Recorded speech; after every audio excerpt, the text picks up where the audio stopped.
Our children are always happy to have a go at DIY jobs, and my daughter here has asked if I can show her how to do tiling a little bit, but particularly how to cut tiles. So we're going to have a go, but first of all, I'll just say a few words about tiling, how to mark tiling out, set it up. I think it's a job that most people can have a go at themselves if they're just a little bit patient with it. If you're going to attempt tiling, then planning and setting out is really important, because the investment that you make in setting out, will really pay dividends later. You can imagine if you start tiling up a wall, and we are talking about wall tiling, and you don't get the tiles set horizontal or not correctly vertical, and your tiles start stepping off like this, you'll be in trouble in no time if you're tiling over quite a large area. So let's imagine this is your room. Just ignore those for a moment. Imagine this is your room and you're measuring across, and you'll know the size of your tiles, but allow the width of your tiles, including these spacers, which I normally use. So you might want to set out, a couple of feet or 600 mil of tiles with spacers in, and measure the length, because sometimes the tiles will say 6 inches square if they're like these ones, or they'll say 150 millimeter square, but they might not be exactly. So on a flat table, just lay down the tiles with some spacers, measure the length, and then you'll know how many tiles you're going to get across the width of your room. Now, if you're really lucky, across this width it'll be an exact number of tiles, and you won't have to cut them at the ends, but more than likely you will. So assuming there's no window, it's just a plain wall for the moment, then you would take this distance, and then the last tiles would be cut in like that, maybe half and half or whatever that number is. Now if the edge tiles get really, really thin, they're very difficult to cut, meaning a very narrow gap. If you're just taking 1 centimetre off a tile, it's quite difficult to cut, but we could come to that later. But if you've got a window, and that window may fall exactly on a tile edge, but it might not. You might have to cut a tile either side of the window coming down here, but then you've got to think about this top section here where the window might finish vertically halfway through a tile. So you're going to be cutting tiles like this. So you can understand then, it takes quite a bit of time to set this out and figure out how it's going to fall. And a drawing is quite useful, because if you're not a professional, I'm just a DIY guy, I usually invest the time in doing some sort of drawing. When you're doing it every day, you just get a feel for it and they know what to do. The other thing I'd say is, if you've got a horizontal surface to work off, so a good example would be a worktop in a kitchen. It's probably a firm horizontal surface. You could start tiling off that, but quite often, with a wall, the floor may not be even. So what I tend to do is put a batten along, and I work off a horizontal batten, and then I might go back in and fill in below it. It's quite awkward to work downwards, as you can imagine, from the tile above, but it may be the only way that you can really get set level to start with. If you don't get it level to start with, you'll be looking at the tiles thinking they're like this, and it'll be with you forever. So the shapes that you might have to cut then, coming to this, you might have to do a shape like this. You're just basically cutting some off the side of a tile. You might have to do a corner cut out for something like this. If you're coming up to a worktop and the worktop's there, you might well have to do a cutout like this. Or for an electrical socket, could be this, or if the electrical socket falls there, I always try to keep these pieces on. Now often you'll see people just cut this bit off and stick it on around the socket, but I try, if I can, to cut that shape out. So that's basically background. I do still think that any DIYer, is reasonably handy, can have a go. You just got to be a bit patient. So let's come to actually cutting tiles, which is really what my daughter's here to look at. Now you can get tile cutters which are handheld. I've never had much success with them, but they've got a wheel on the end, and you can use the handheld cutter, pull it down, and then break the tile. I have got one somewhere, I can't find it easily. So we're going to have a go with this, because this is a far more reliable way of cutting a straight cut on a tile. So it slides, you score the tile with a hard wheel here, you pull it down, pull that back, and then when you've scored the tile, you put the tile into this kind of vice mechanism here, you push down the lever and it'll crack the tile right across and it'll just drop into two halves. And then the thickness of the tile for this action, which is the splitting action, can be adjusted with this. So I'm going to give it to my daughter now and she's going to show us how to use it. You can also use this guide here to set the cutting position. I mean, I often use that. It's got a ruler scale on it there. I often use that. But sometimes if I'm particularly keen to get it right, I might put a piece of masking tape down there or a piece of sellotape and put a line on it. It just helps me get it right. Now, it does wiggle a bit this way, and if you're really pushing down on it and you pull to one side, your line will go off. So I tend to sight between these two pillars here. I can't always get it right, so there's a few tiles that will go wrong, but more or less 80% of the time I can get a clean straight cut. So daughter, over to you. So this is the very first attempt. I've given us some idea of how to do it. Off you go. So you use your thumb or something to hold the tile, start at the edge and then pull the wheel over. You'll feel it right. Now that's nowhere near pushing down enough. You need to push down a lot more than that. Okay. And try to keep this bar sighted between these two if you can, because you'll go off to one side. Right, you'll hear like a, you know, if you were using a diamond on glass, that's right, that's perfect. Keep pulling, keep the action moving if you can. That's the right noise, okay? Have a look and see if you can see that score line. Because if you can't see the line, it won't follow the line when you try and break it, okay? Yeah. So pick the tile up, move this forward a bit, put it in these jaws, and then there's a little mark there. Get that mark lined up with that score you've just made. Yeah? I think that's lined up. Well, it's first attempt, right? Yeah, Don't worry. And then pull that lever down, and that should just pop. Really? Ta-da, right? You've just cut your first tile ever. Now, does it look square? It looks pretty good to me, that. Ish. That's not bad. Perfectionist, don't we? So, viewers, do you see how easy that was? Don't be afraid, okay? If you've never done it, don't be afraid. You can cut thicker tiles. So these are the tiles she's going to be using, and these are a bit stronger and thicker. But most of the strength is in the glaze. It's not so much in the biscuit at the back here. So if she was cutting this tile here, she needs to loosen this off to get it into those jaws, okay? It doesn't affect this part, the scoring part. It just affects these jaws part. Now, if you're cutting a tile, oh, I can't get it out.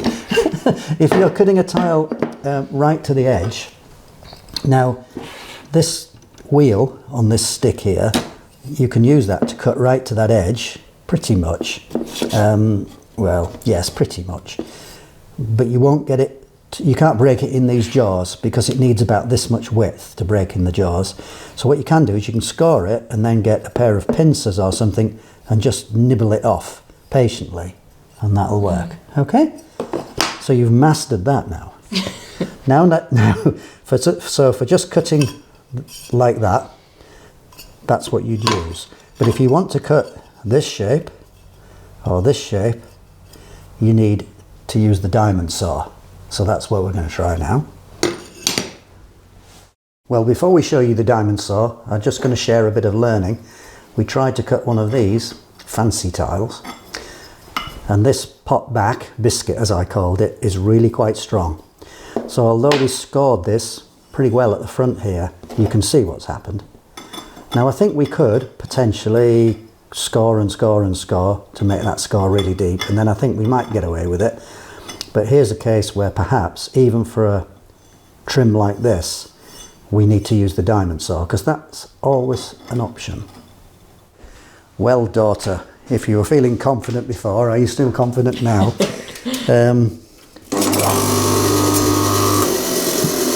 So this was cheap and cheerful. I don't know, it was the cheapest I could buy. Got a diamond wheel. It goes into a water tray, which is here. I don't know if that's still on shot, but look, you can see a whole load of bits of tiles that have been left in. So you put water in here, slip it under, put your tile on the bed, push it against this wheel, cuts the tile. That's how it works basically. Now then, you're going to get wet, you know. If the thing with this is that when you put the water in, it has to sit within a certain range. So if it was, say, up to here, you'd be spraying water everywhere. If it was, say, there, you wouldn't be picking up water at all. So there's a little bit of messing to get this water level right. But there you go. Nobody said tiling was a clean job, yeah? So we've given us some safety glasses. Try and judge this. We'll know if it's right because it'll either spray water all over us or it won't. I can see a mark there, like a tide mark on it. I think that'll do.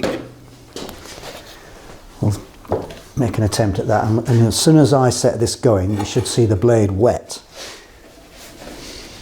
Keep this away. Yes, that's working. Oh, shit. Don't swear on camera. God. Right, come on then. You're going to get wet. Yeah. Okay, because there might be slightly too much water in, all right? You ready? Oh, no. You should take those off. Don't get those caught up in the blade. All right. Okay. Keep moving, you'll keep warm. It's a particularly cold spell just at the moment in November. You ready? Yep. Right, you're going to get sprayed. Go, right, go on. And just keep it moving forward evenly. You'll get a sense of how quickly it's cutting. It's surprising. And obviously, as I said, you get those fingers out of the way when you get to about there. Okay? Yeah. You ready? Okay. We'll bring that down as well.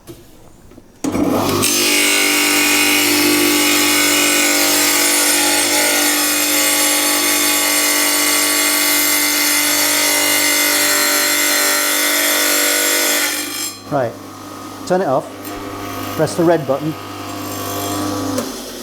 Right, so one suggestion, when you're getting towards the end, don't push so hard, because you see, look, you've snapped it. Yeah. You've just snapped that little bit off there. No matter. But when you come into the end, just be a little bit more gentle, okay? Okay. But in every other respect, a very good job. So I can give you a certificate for that as well now. So I think, now then, so we need to think about those other shapes. I think it's fairly straightforward, isn't it? But I'll tell you what, have a go at trimming that tile, because that's what you're going to be working with, aren't you? Yeah. So if you'd cracked it off and then you wanted to square it now. Okay. See all the water? I've got too much water and it's going everywhere, but never mind.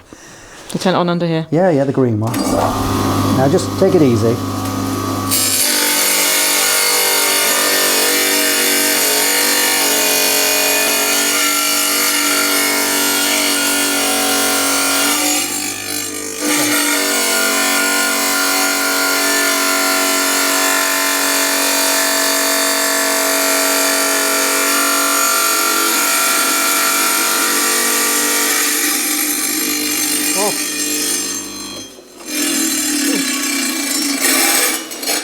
Right, have a look. That was harder. It was harder, yeah.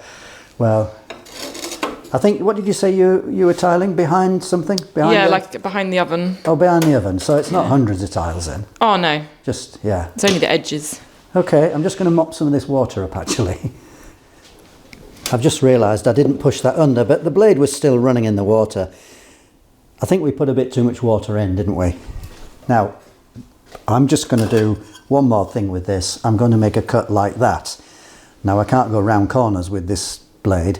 I'll cut there and there, and then we'll score it across there, knock that out, and then that'll give us that shape, which is probably the most difficult one to do.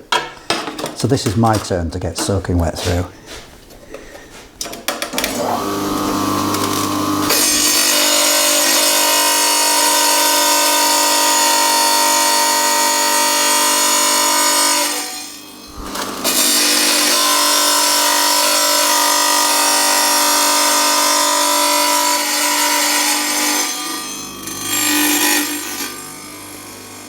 So having cut those two, we're going to score across here. And I've already set the guide.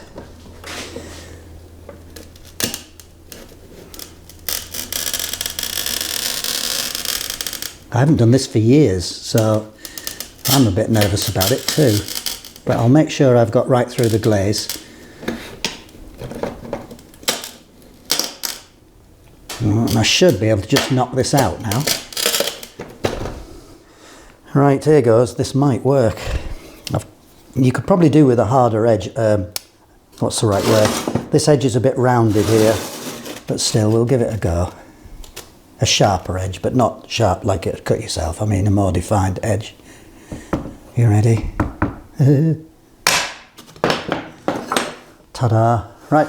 So if you're doing that around a socket, although it's left a little bit on, I might have scored that a little bit more before I did it.